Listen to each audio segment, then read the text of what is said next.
Guys, उम्मीद है आप खुद को साफ और सेफ दोनों रख रहे हैं। बहुत जरूरी है हम सबका इस वायरस से बचना, जागरूक रहना और इससे जुड़ी हर खबर के बारे में पता होना। इसलिए जिसके जरिए आपको इस वायरस से जुड़े हर सेफ्टी मेजर और हर खबर के बारे में रेगुलर अपडेट्स मिलते रहेंगे। Stay safe. अब तक हमने देखा कि रात के अंधेरे में चुपके से सचिन देविका से माफी मांगने जाता है, लेकिन देविका कहती है, सचिन, मेरे लिए सबसे बड़ी चीज मेरा आत्मसम्मान है, इसलिए मैं तुम्हें माफ नहीं कर सकती। अब तुम यहां से जा सकते हो। देविका, एक बार मुझे मेरे बच्चे से तो मिलने दो। मैंने अभी तक उसे देखा भी नहीं है। कौन सा बच्चा सचिन? वही बच्चा जिसे तुमने और तुम्हारे बाप ने अपने घर के अंदर तक नहीं घुसने दिया। आज अचानक बच्चे की याद कैसे आ गई? देखो सचिन, चले जाओ यहां से। मेरे बच्चे के सामने और मेरे सामने फिर कभी मत आना। सचिन जब घर जाता है तो घर के सभी आदमी उसे डांटने लगते हैं। इतनी रात को कहाँ गया था सचिन? देविका से माफी मांगने। तुझे शर्म नहीं आई अपनी बीवी से माफी मांगते हुए? घर की इज्जत का कुछ ख्याल है कि नहीं? लेकिन चाचा जी, आखिर अपनी ही पत्नी से माफी मांगने में कैसी शर्म? लो जी लो, नवाबजादे पूछ रहे हैं कि कैसी शर्म। अरे मुझे अभी तक यह समझ में नहीं आता कि देविका तेरी पत्नी है या तू देविका की पत्नी है। जीजा जी, पति पत्नी एक समान होते हैं और माफी मांगने से कोई छोटा बड़ा नहीं होता। काश मैंने पहले अपनी पत्नी का साथ दिया होता। आज मैं आखिरी बार आपको समझा रहा हूं कि आप सब भी अपनी पत्नियों से माफी मांग लो। देविका ने तो मुझे माफ नहीं किया, शायद माँ, चाची, भाभी और दीदी ही आप सबको माफ कर दे। सचिन सभी को समझाने की बहुत कोशिश करता है, लेकिन कोई भी उसकी बात नहीं सुनता। वहीं दूसरी ओर सुजाता के हाथ का बना खाना सारे गांव में फेमस हो गया था, तो उसने एक बहुत अच्छा सा होटल खोल दिया। देविका, मैं चाहती हूँ मेरे होटल की सबसे पहली ग्राहक तुम ही हो, क्योंकि तुम्हारी वजह से ही आज मैं अपना खुद का होटल खोल पाई हूँ। क्यों नहीं भाभी? लेकिन भाभी, आपको अब अपने होटल में ना सिर्फ इंडियन खाना बनाना है, बल्कि इटालियन, चाइनीज और फ्रेंच खाना भी बनाना होगा। सुजाता सभी औरतों को अपने होटल का खाना खिलाती है। खाना खाने के बाद कम्मो कहती है, अरे बहू, इतना अच्छा खाना तो मैं भी नहीं बना सकती। तू तो वो हो गई, क्या कहते हैं उसे? मास्टर शेफ चाची जी। हाँ, मास्टर शेफ। बहू, अब तेरा होटल चलेगा नहीं बल्कि दौड़ेगा। हाँ बहू, तूने सच में खाना बहुत स्वादिष्ट बनाया है। अब वीना बेटी, तुझे क्या करना है? अपना बुटीक कब खोलेगी? माँ, कल ही कर देती हूँ। दुकान और सिलाई मशीनों का सारा काम हो गया है और वर्कर भी आ जाएंगे। तो ठीक है, फिर अच्छे काम के लिए देर नहीं करनी चाहिए।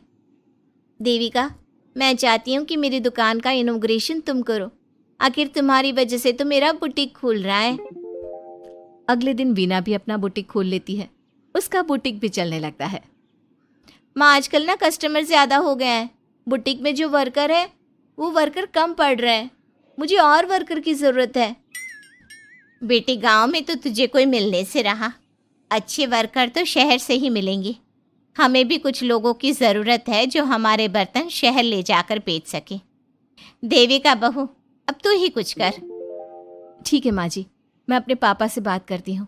वो अखबार में इश्तिहार दे देंगे तो कई वर्कर आ जाएंगे। कम्मो और विमला के बनाए बर्तन भी दूर दूर तक बिकने लगे। सभी औरतें देखते ही देखते बहुत फेमस हो गई।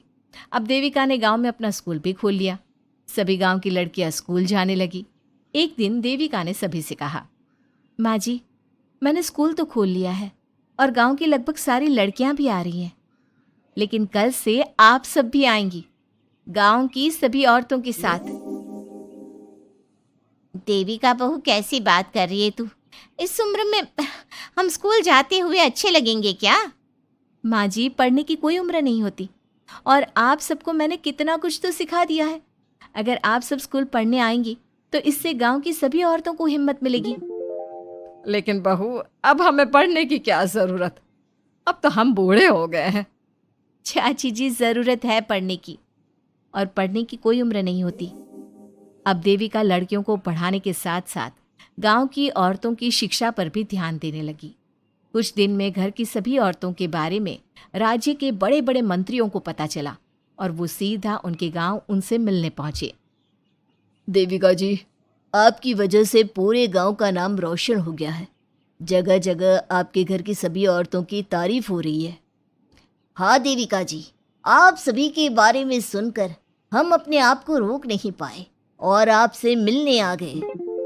देविका जी, हम आपको और आपके घर की सभी औरतों को सम्मानित करना चाहते हैं और आपके स्कूल के लिए डोनेशन भी देना चाहते हैं।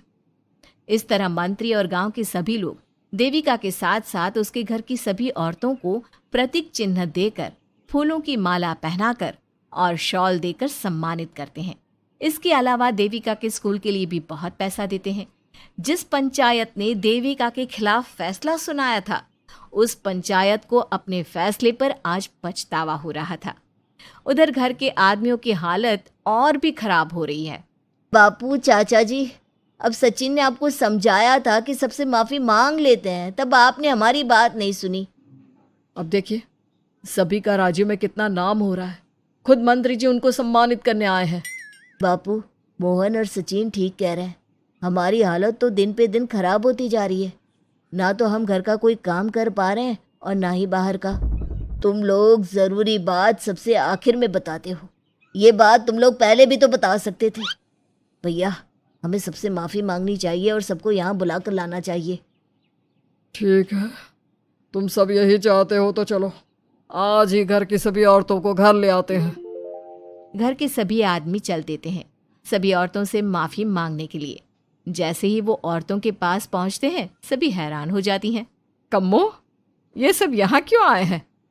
पता नहीं, लगता है आज फिर झगड़ा करने आए हैं हमसे। अगर आज कल्याण ने मुझे कुछ बोला तो इसे छोड़ूंगी नहीं मैं भी नहीं छोड़ूंगी मोहन जी को। ना इनका भरता बनाया तो मेरा नाम भी सुजाता नहीं। शांत रहो आप सब, देखने तो दो क्या कहते हैं। सभी आदमी अपनी अपनी पत्नियों से माफ़ी मांगते हुए कहते हैं, कम्मो, मुझे माफ़ कर दो, मैं तुम्हें घर ले जाने आया हूँ। तुम्हारे बिना घर बहुत सुना लगता है विमला, घर चलो। सुजाता, मैंने जो भी तुम्हारे साथ किया उसके लिए मैं बहुत शर्मिंदा हूँ। मुझे तुम्हारी और तुम्हारे हाथ के बने खाने की बहुत याद आती है। तुम मेरे साथ घर चलोगी ना? वीना, वो घर मेरा नहीं तुम्हारा है और मैं नहीं चाहता कि तुम मेरी वजह से अपना घर छोड़ दो। इसलिए अपने घर चलो और हम सबको माफ़ कर दो। अपने पतियों की इस तरह माफ़ी मांगने से सभी औरतें अपने पतियों को माफ़ करके उनके साथ जाने को तैयार हो जाती हैं। लेकिन देविका घर आने से मना कर देती है। सभी औरतें उसे समझाती है, देविका बहू, अब घर जाने में क्या दिक्कत है? मांग तो ली सबने माफ़ी। देख तो सचिन भी कितना शर्मिंदा है। हाँ बहू, हमारी लड़ाई तो यही थी कि ये हमसे माफ़ी मांगकर इज्जत के साथ घर ले जाए। अब घर चलने से तेरी शादी बच सकती है। चाची जी, मैं पहले भी बता चुकी हूँ, अब दोबारा से फिर कह रही हूँ, मेरे लिए शादी से बड़ा है आत्मसम्मान। आप लोगों की शादी आपकी मर्जी से नहीं हुई है, लेकिन मेरी शादी मेरी मर्जी से हुई है। इसलिए शायद आप लोगों को फ़र्क नहीं पड़ता कि आपके पति ने आपके साथ क्या किया, पर मुझे इस बात से बहुत फ़र्क पड़ता है कि मेरे पति ने मुझे अपने बराबर नहीं समझा और इसलिए मैं उसे माफ़ नहीं कर सकती। देविका, मैं अपने बर्ताव के लिए बहुत शर्मिंदा हूँ। तो जिंदगी भर शर्मिंदा रहना। और हाँ, आप सब इनके साथ जाना चाहती हैं तो जाइए, लेकिन मेरी एक बात हमेशा याद रखिएगा, शादी सिर्फ एक रस्म होती है। इस रस्म में पति और पत्नी बराबर के हिस्सेदार होते हैं, ना कोई छोटा होता है और ना कोई बड़ा। इसलिए यदि आपका पति आपको सम्मान दे तो बदले में उसे सम्मान दो, नहीं तो वो जैसा करे आप भी वैसा ही करो। देविका सचिन के साथ नहीं जाती है और अपने बेटे के साथ वहीं रहने का फैसला करती है। अब वो न सिर्फ अपने गांव बल्कि हर जगह जाकर महिला शिक्षा और उनके अधिकारों का अनुसार घर की सारी औरतें खंडन में रह रही है। अब देविका के सामने सबसे बड़ी चुनौती ये है कि घर की औरतों को आत्मनिर्भर कैसे बनाया जाए। देविका ये सब सोच ही रही थी कि तभी उसकी नज़र मिट्टी के बर्तनों पर गई। अरे, ये इतने सुंदर सुंदर मिट्टी के बर्तन किसने बनाए हैं? ये बर्तन तो माँ जी और चाची जी ने बनाए हैं। अरे वाह, इतने सुंदर बर्तन तो मैंने आज तक नहीं देखे। माँ जी, चाची जी, आपने ये कहाँ से सीखा? अरे बहू, ये तो हम बचपन से बनाते आ रहे हैं। ये स्टील, पीतल और कांच के बर्तन तो अब चले हैं। पहले तो मिट्टी के बर्तन में ही लोग खाना खाते थे। ठीक है, तो हम दोबारा से मिट्टी के बर्तनों में लोगों को खाना खाना सिखाएंगे। वीना दीदी और सुजाता भाभी, आप दोनों बताओ, आप दोनों को क्या क्या आता है? मुझे तो खाना अच्छा बनाना आता है, बस खाना बनाने के अलावा मैंने कभी कुछ किया ही नहीं। और वीना दीदी, आप बताओ, आपको क्या क्या आता है? पता नहीं, मैंने बचपन से यही सुना है कि लड़कियों को ये नहीं करना चाहिए, लड़कियों को वो नहीं करना चाहिए, इसलिए मैंने कभी कुछ किया ही नहीं। देविका, वीना को सिलाई, कढ़ाई और बुनाई बहुत अच्छी आती है। हाँ, आती तो है, लेकिन बहुत अच्छी नहीं। बहुत अच्छी भी आ जाएगी। अब देविका और बाकी सभी औरतें गांव में सबके घर जाती हैं और गांव की सभी औरतों से मिलकर कहती हैं, भाभी जी, अगर आपको अपने या अपने घर वालों के लिए कपड़े सिलवाने हो तो आप मुझसे ही सिलवाना। बहन जी, मिट्टी का चूल्हा, बर्तन या मटका बनवाना हो तो मुझसे ही बनवाना। मैं और विमला दीदी आपके घर के सारे बर्तन बना देंगे। भाभी, आप कभी किसी काम में व्यस्त हो और खाना ना बना पाओ ना, तो आप मुझे बता देना, मैं आपके घर के लिए खाना बना दूंगी। वो क्या है ना, आप तो सारा दिन खेतों में काम करती हो और कभी कभी खाना भी नहीं बना पाती होंगी, इसलिए। इस तरह घर की औरतें जी जान से अपने अपने कामों में लग जाती है। धीरे धीरे उनका काम बढ़ जाता है और वो अपने खंडहर को ठीक करने में लग जाती हैं। वहीं दूसरी ओर घर के सारे आदमी घर का काम संभाल नहीं पा रहे थे। अरे भाई कल्याण, चाय तो पिला दे, जमाना हो गया अच्छी चाय पिए हुए। आप बिना घर के दामाद से क्या क्या काम करवाते हैं? अभी लाता हूँ चाय। कल्याण, तुम दामाद नहीं बेटे हो, इसलिए इस घर के सुख दुख, घर के काम और बाहर के कामों में तुम्हारा सहयोग तो होना ही चाहिए ना। इतने में कल्याण चाय बनाकर ले आता है। जैसे ही सचिन चाय पीता है तो उसके मुंह से चाय निकल जाती है। जीजा जी, ये क्या बनाया है, इतनी कड़वी चाय? इससे अच्छा तो करेले का जूस होता है। देख सचिन भाई, मैं तो ऐसी ही चाय बनाता हूँ, पीनी है तो पी, नहीं पीनी है तो अपने आप बना ले। मैं खाना बनाने जा रहा हूँ और अकेला नहीं बना सकता, आप में से कोई मेरी मदद करो। सचिन मेरी चाय की बुराई कर रहे थे ना, तुम जाओ अब खाना बनाओ। सचिन और मोहन दोनों खाना बनाने में लग जाते हैं। मोहन भिंडी काटकर कढ़ाई में छोड़ देता है और उसमें पानी डाल देता है। आपने भिंडी में पानी क्यों डाला? शायद पानी नहीं डलता, पता नहीं, लेकिन माँ ने कभी भिंडी में पानी नहीं डाला था। लेकिन बिना पानी के भिंडी बनेगी कैसे, मतलब गलेगी कैसे? बिना पानी के बनाएंगे तो चिपक नहीं जाएगी कढ़ाई से? पता नहीं, चलो देखते हैं कैसे बनती है भिंडी। भैया, कितने दिन हो गए ना अच्छा खाना खाए हुए। खाना तो सुजाता बनाती है, इतना मज़ेदार खाना कोई और बना ही नहीं पाता। सचिन और मोहन खाना तैयार करके ले आए। सभी आदमी खाना खाने लगे। खाना बना तो बहुत बुरा था, लेकिन किसी ने बिना कुछ कहे खाना खा लिया। तभी जोगिंदर ने कहा, घर की हालत कितनी बुरी हो रही है, जगह जगह जाले लगे हैं। 2 दिन से तो किसी ने झाड़ू भी नहीं लगाई घर की। हाँ, और घर में गंदे कपड़ों के ढेर लगे हैं। मेरे पास तो यह आखिरी कुर्ता ही बचा है पहनने के लिए। कल्याण, मोहन, तुम किसी नौकर को रख लो ना। हमने 1-2 लोगों से बात की थी नौकर के लिए, लेकिन कोई घर में काम करने के लिए तैयार ही नहीं है। गांव के सभी लोग खेतों में ही मजदूरी कर रहे हैं। घर के सभी आदमी घर के काम में लगे रहते हैं, तो वो अपने खेतों पर भी ध्यान नहीं दे पाते और उन्हें हर महीने आर्थिक रूप से नुकसान उठाना पड़ता है। धीरे धीरे उनके घर की हालत खराब होने लगती है। एक दिन कल्याण सबसे कहता है, घर को तो औरत ही संभाल सकती है, हमारे बस का नहीं है घर संभालना। हमें किसी तरह से उस सब को वापस इस घर में लाना ही होगा। अरे कल्याण बेटा, पंचायत का फैसला था कि औरतें हमसे माफ़ी मांगे, लेकिन उन्होंने माफ़ी नहीं मांगी। अब हम उन्हें बुलाने गए तो उल्टा हमें ही अपनी अपनी पत्नियों से माफ़ी मांगनी पड़ेगी। हमें कोई ऐसा रास्ता निकालना होगा कि वो मजबूर हो जाए हमारे पास आने के लिए।